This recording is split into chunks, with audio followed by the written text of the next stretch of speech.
Ukraine Russia যুদ্ধ এখন 3 বছর পেরিয়ে গেছে, 3.5 বছর হয়ে গেছে, কিন্তু তাও থামার কোনো লক্ষণ নেই।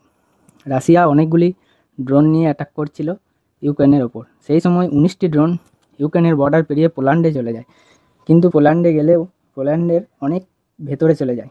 এরপর পোল্যান্ড তাদের এয়ারফোর্সের সাহায্যে এইসব ড্রোনগুলিকে শ্যুট ডাউন করে নেয়। কিন্তু যেহেতু পোল্যান্ড একটি নেটো কান্ট্রি, তাই তারা নেটোর আর্টিকেল 4 অ্যাক্টিভেট করেছে। এই আর্টিকেল 4-এ বলা হয়েছে যে এর দ্বারা মিটিং করা হবে সমস্ত নেটো কান্ট্রির মেম্বারদের মধ্যে, এবং তারা মিটিং করে জানাবে যে এর বদলা নেওয়া যায় নাকি বা এর বিরুদ্ধে কী স্টেপ নেওয়া যাবে। এখানে আমি বলে রাখি যে নেটো কান্ট্রির যে লিডার বা নেটো কান্ট্রিকে লিড করা হচ্ছে আমেরিকা, এবং তাদের মধ্যে একটি যে টিটি আছে তার নাম হচ্ছে NATO, north Atlantic treaty organization.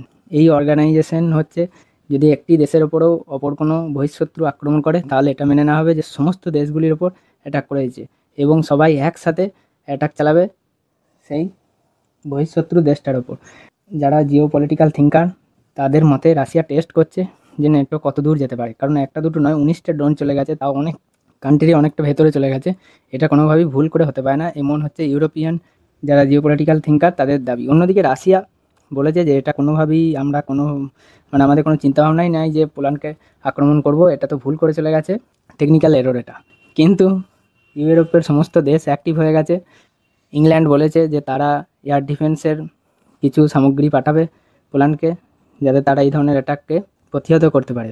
অপরদিকে ফ্রান্স কিছুদিন আগেই ঘোষণা করেছিল যে তাদের হসপিটালগুলিকে রেডি রাখতে হবে, যাতে ওয়ার টাইম বা যুদ্ধকালীন সিচুয়েশনের সময় মানুষদের সেবা দেওয়া যায়, মিলিটারি ম্যানদের সেবা দেওয়া যায়।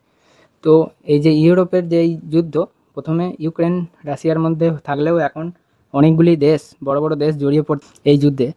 অপরদিকে রাশিয়ার যারা মন্ত্রী বা বড় বড় পোস্টে আছে তাদের মতে যে রাশিয়া এখন ওয়ার্ল্ড ইকোনমি হয়ে গেছে, রাশিয়ার কাছে যুদ্ধটা কোনো ব্যাপার নয়, এবং রাশিয়া এখন 1-2 বছর নয় 10 বছর পর্যন্ত যুদ্ধ করতে পারে, এবং ইউক্রেনের অনেকটা অংশ প্রায় ইউক্রেন দখল করে নিতে পারে। এর মাঝে কোনো দেশ এলে তাকেও ছাড়বে না রাশিয়া, কারণ রাশিয়ার কাছে long range intercontinental ballistic missile আছে, যার দ্বারা সে আমেরিকার যে কোনো প্রান্তে অ্যাটাক করতে পারে, তাও নিউক্লিয়ার হামলা।